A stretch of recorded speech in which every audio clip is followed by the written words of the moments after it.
Hello everyone, study user channel पे आप सभी का स्वागत है। इस वीडियो में HSLC एग्जाम 2024 के लिए जनरल साइंस का हम लोग कुछ इंपॉर्टेंट MCQ डिस्कस करेंगे।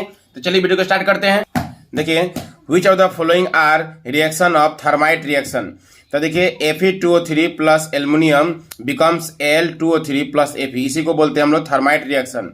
तो इसमें Fe2O3, Fe का वैलेंसी कितना होता है? 3 होता है, और Fe का वैलेंसी 3 यहाँ लिखा हुआ है और O का वैलेंसी 2 यहाँ लिखा हुआ है। तो Fe का वैलेंसी 3 है। वैलेंसी 3 का मतलब ये जो है हमें क्या है, ये आयरन 3 ऑक्साइड है। Fe का वैलेंसी 3 का मतलब iron 3 oxide. So option C is the right answer. That means thermite reaction में ये क्या है, आयरन 3 ऑक्साइड है और एल्युमिनियम है। So iron 3 oxide and aluminium is the right answer.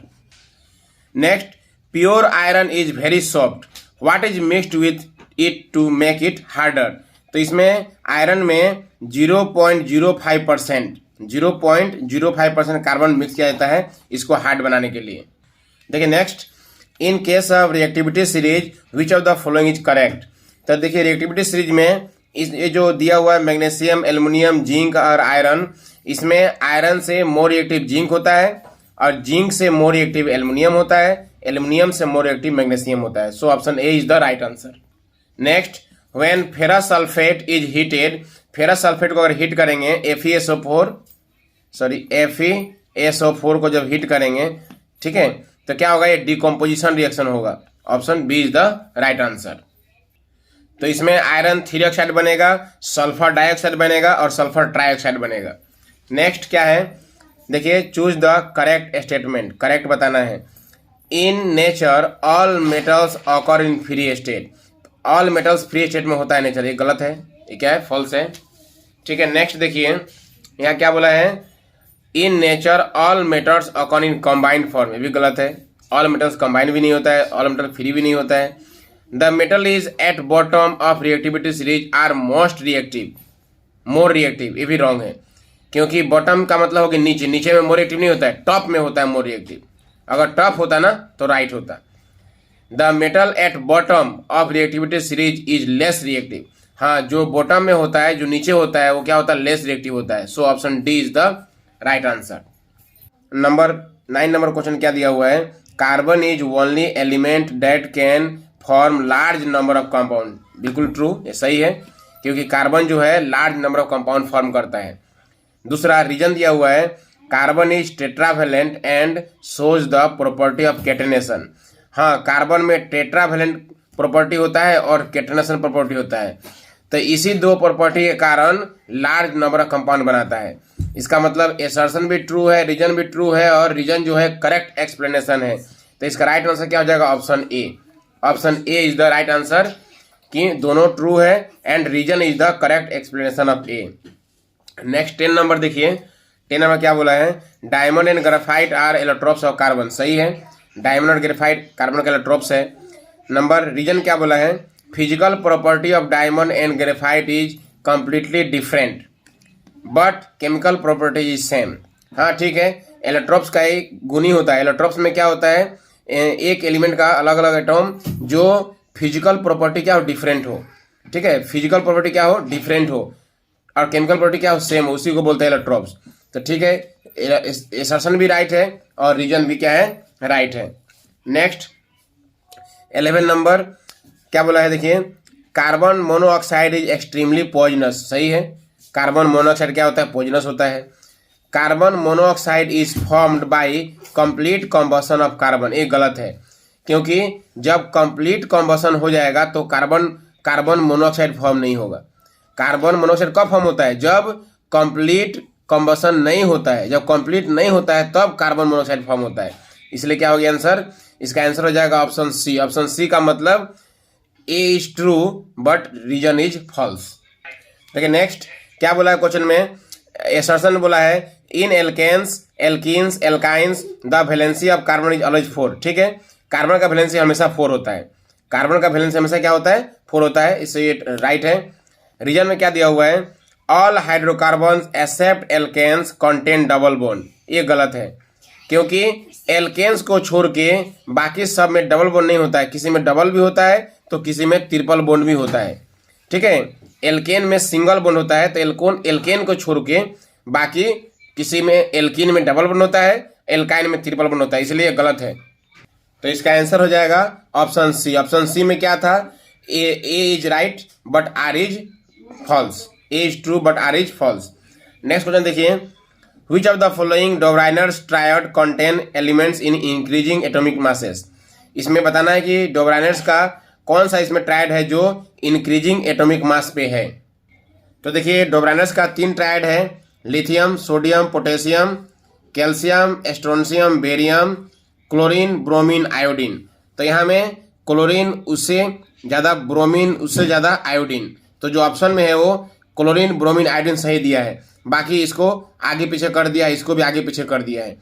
तो याद रखिएगा इंक्रीजिंग ऑर्डर में क्या होगा, लिथियम उससे ज़्यादा होगा एटॉमिक मास, सोडियम उससे ज़्यादा होगा पोटेशियम। तो लिथियम, सोडियम, पोटेशियम ये क्या है, increasing order of atomic mass है। कैल्शियम, स्ट्रोंशियम, बेरियम ये भी क्या है, इंक्रीजिंग ऑर्डर में है। क्लोरीन, ब्रोमीन, आयोडीन ये भी क्या है, इंक्रीजिंग ऑर्डर में है। तो यहाँ क्लोरीन, ब्रोमीन, आयोडीन एक राइट दिया हुआ है इंक्रीजिंग ऑर्डर में, बाकी इसको भी उल्टा पुल्टा कर दिया, इसको भी उल्टा पुल्टा कर दिया है, ठीक है। अब देखिए next, as we move from left to right across a period in periodic table atomic radius gradually decrease. जब भी हम लोग पीरियड में जाते हैं लेफ्ट से राइट, तो क्या होता है, एटॉमिक रेडियस क्या होता है, डिक्रीज होता है।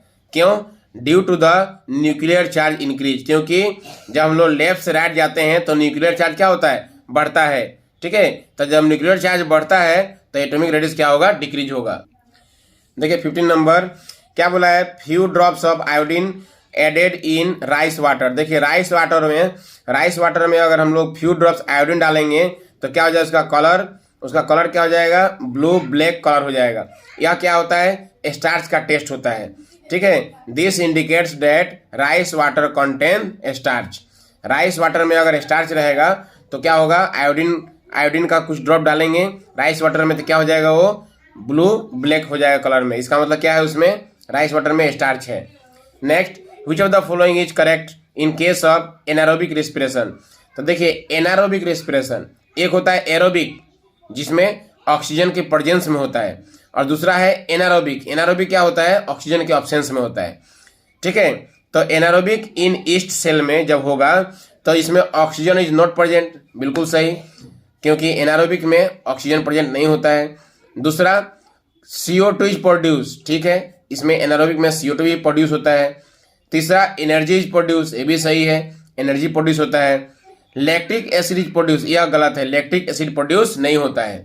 तो देखिए यह चैप्टर 6 का है, पेज नंबर 102 में देखिए absence of oxygen means anaerobic respiration.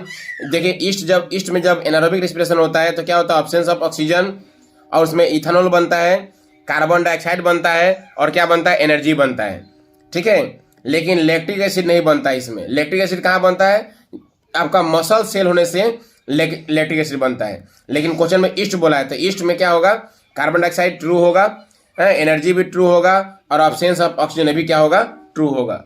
तो देखिए इसमें 1 भी ट्रू है, 2 भी ट्रू है, 3 भी ट्रू है। तो इसका राइट आंसर क्या हो जाएगा, option C. Option C 1, 2, 3 is true. Question number 17 देखिए, the picture shows the excretory system in human body, the function of the part label in X. ये जो एक्स है यह क्या है, यूरिनरी ब्लडर है। तो यूरिनरी ब्लडर का क्या फंक्शन होता है, स्टोर यूरिन को स्टोर करना। तो option C is the right answer. Next देखिए, which part of nervous system control reflex action. Reflex action को स्पाइनल कॉर्ड कंट्रोल करता है। अब देखिए नेक्स्ट क्या बोला है, विच इज इनकरेक्ट, इसमें से कौन सा इनकरेक्ट है। Thyroid gland requires iodine to synthesise thyroxine, ठीक है, आयोडीन जरूरत होता है थायराइड ग्लैंड को थायरोक्सिन बनाने के लिए, सही है। Thyroxine is also called thyroid hormone, ये भी सही है, थायरोक्सिन को थायराइड हार्मोन कहते हैं। It regulates protein, carbohydrate, fat and metabolism of the body, ये भी सही है। Zinc is essential for synthesis of thyroxine, गलत है, थायरोक्सिन को सिंथेसिस करने के लिए जिंक नहीं चाहिए, आयोडीन चाहिए। So option D is the right answer. देखिए, the secretion of which hormone leads to physical change in the body when you are 10 to 12 years of age. तो देखिए इसका राइट आंसर होगा option C, testosterone from testis, testis से testosterone निकलता है, and ओएस्ट्रोजेन from ओवेरे, ओवेरे से oestrogen निकलता है। When we touch the leaves of touch me not plant, they begin to fold up and drop. This is because option B the right answer. Some chemical in the plant some chemicals in the plant force water to move out of the cell. Next देखिए, which of the following is not the function of testis at puberty? Poverty के समय testis का function कौन सा नहीं है? तो देखिए, फॉर्मेशन ऑफ जर्म सेल ये राइट है, इसका फंक्शन है। सिक्रेशन ऑफ टेस्टोस्टेरोन, ठीक है, आपका टेस्टिस से टेस्टोस्टेरोन निकलता है, ये भी सही है। नेक्स्ट डेवलपमेंट ऑफ प्लेसेंटा, ये गलत है क्योंकि प्लेसेंटा जो है वो यूरेटस में डेवलप होता है, टेस्टिस में नहीं, ये गलत है। सिक्रेशन ऑफ एस्ट्रोजन, ये भी गलत है क्योंकि सिक्रेशन ऑफ एस्ट्रोजन ओवरी से होता है, टेस्टिस से नहीं, तो ये क्या भी गलत है। So option A and B is the right answer. Option A और बी राइट कहाँ है? सो ऑप्शन ए और बी राइट है, सी और डी क्या है? गलत है।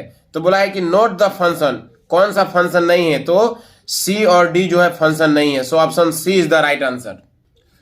The correct sequence of organs in the male reproductive system for the transport of sperm. Sperm का ट्रांसपोर्ट कैसे होता है? देखिए, पहले टेस्टिस से जाएगा, भास डिफेंसेस, उससे जाएगा urethra, so option A is the right answer. Which of the following is an example of genetic variation? Genetic variation का एग्जाम्पल क्या होगा? Two children have different eye colour, दो चिल्ड्रेन का अगर आई कलर डिफरेंट है तो इसका मतलब जेनेटिक वेरिएशन का एग्जाम्पल हो गया। देखिए, select the character which can be acquired but not inherited, तो क्या होगा? Size of boy, size of boy is the character which can be acquired but not herited. Next, the image form by convex mirror, convex mirror में image क्या बनता है? Virtual बनता है, erect बनता है, स्मॉलर बनता है। The mirror use to get full length image of a distinct tall building, कोई एक डिस्टिंक्ट में टॉल बिल्डिंग है उसका पूरा इमेज किसमें बनता है? तो कॉन्वेक्स मिरर में बनता है। यही कारण है कि कॉन्वेक्स मिरर में हम लोग, कॉन्वेक्स मिरर कहाँ यूज करते हैं? आपका मोटर व्हीकल में आपका पीछे का दृश्य देखने के लिए यूज करते हैं। Convex mirror used in rear view mirror in vehicles, ठीक है, इसीलिए इसका यूज करते हैं क्योंकि पीछे का दृश्य जो बड़ा से बड़ा टॉल बिल्डिंग, बहुत बड़ा पीछे का सारा दृश्य कॉन्वेक्स मिरर में देख सकते हैं। नेक्स्ट, आइडेंटिफाई द करेक्ट रे डायग्राम। देखिए, जब आपका ऑप्टिकल सेंटर से पास होगा तो सीधा जाएगा, नो डाइवर्सन, डाइवर्ट नहीं होगा। पैरेलल जाएगा तो पैरेलल जाने के बाद जब इसका रिफ्रैक्शन होगा तो फोकस से जाएगा, ये भी राइट है, ये भी राइट है। जब पहले ही फोकस चला गया तो बाद में पैरेलल हो जाएगा, ये भी राइट है। ए आपका रॉन्ग है, ऐसा डायग्राम नहीं होता है। So A B C is right, इसका मतलब option C is the right. Option C में क्या है? ए बी सी ट्रू है। At noon the sun appears white, देखिए नून में क्या होता है? नून में एकदम लिस्ट स्कैटरिंग होता है, यही कारण है कि sun appears white, sun white दिखाई देता है। तो at noon the sun appears white as a little of blue and violet colours are scattered, एकदम लिटिल स्कैटर होता है, ठीक है, इसलिए व्हाइट दिखाई देता है। Next, the formation of rainbow involves the following three phenomena. जब रेनबो फॉर्म होता है तो उसमें रिफ्रैक्शन भी होता है, डिस्पर्सन भी होता है और इंटरनल रिफ्लेक्शन भी होता है, so option C is the right answer. Next, a person went to a medical checkup and found that the curvature of his eye lens is increasing, उसके आई लेंस का curvature अगर increase हो रहा है, this defect is likely to suffer from myopia, क्योंकि myopia में क्या होता है? माइपिया में कर्वेचर क्या होता है? इंक्रीज हो जाता है। जब कर्वेचर में इंक्रीज हो तो उसको क्या बोलते हैं हम लोग? Myopia. The part of human eye where the maximum refraction take place is outer surface of cornea, cornea में ही सारा लाइट का काम होता है। Next, a fuse wire repeatedly gets burned when used with a good heater, it is advised to use a fuse wire of more radius। अगर तार जल जा रहा है इसका मतलब तार के जो रेडियस को थोड़ा सा क्या हो? इंक्रीज करना पड़ेगा। Next, the resistance of the VI graph, ये VI ग्राफ दिया हुआ, इसका रेजिस्टेंस निकालना है। तो रेजिस्टेंस निकालने का फॉर्मूला क्या होता है, V equal to I R, V equal to I R. तो यहाँ से क्या हो जाएगा, V और I आके डिवाइड हो गया, V by I equal to R. Means resistance निकालने के लिए V बाई आई करना होगा, ठीक है। तो V कितना है हमें, यहाँ देखिए V कितना है, तो V है आपका पहला V 3 है, तो 3 डिवाइड I कितना है हमें, I कितना 5, तो 3/5। तो R का वैल्यू कितना हो गया 3/5। Option B is the right answer. Next देखिए, the circuit diagram below shows the connection of 4 resistors. देखिए 2 ओम 3 ओम सब यहाँ में 2 ओम 3 ओम 4 ओम एंड 2 ओम एक क्या कनेक्टेड है। तो ये दोनों क्या है, ये दोनों एक ही लाइन में है, एक ही लाइन में, इसका मतलब सीरीज में है। जब सीरीज में है तो दोनों को प्लस कर देंगे, कितना होगा 4 + 2 6 हो जाएगा। कितना हो जाएगा 6। अब देखिए तीनों ऊपर वाला 1 2 तीनों, ये तीनों क्या हो गया पैरेलल में हो गया। अब पैरेलल कॉम्बिनेशन क्या होता है 1/r equal to 1/2 plus 1/3 plus 1/6। इसको सोल्व करेंगे तो r का वैल्यू कितना हो जाएगा 1 हो जाएगा। So option B is the right answer. Next इसका आंसर हो जाएगा आपका D 4p। Next fuel used in the thermal power plant is, thermal power plant में फॉसिल फ्यूल यूज होता है। Which one of the following forms energy lead to least environment pollution? Least environment pollution कौन करता है, solar energy. Solar energy से आपका pollution नहीं के बराबर होता है। Which part of solar cooker is responsible for green house effect? Green house effect का रिस्पॉन्सिबल कौन होता है, तो यह होता है glass sheet. The power generated in a windmill depends on wind velocity. The purpose of rainwater harvesting is to recharge groundwater. The 3R used environment is reduce, recycle, reuse. पहले reduce होता है, फिर recycle, फिर reuse. Amrita Devi Bishnoi sacrificed her life to protect the Khejri trees. तो इस video में इतना ही। इसके आगे का क्वेश्चन हम लोग इसके नेक्स्ट पार्ट में डिस्कस करेंगे। Thank you. इसमें बहुत सारे क्वेश्चन है जो इंपॉर्टेंट है, आपके एग्जाम में कॉमन आ सकते हैं। तो इसके नेक्स्ट वीडियो में हम लोग इसके आगे क्या क्या क्वेश्चन आया हुआ है इंपॉर्टेंट, उसको भी देखेंगे हम लोग।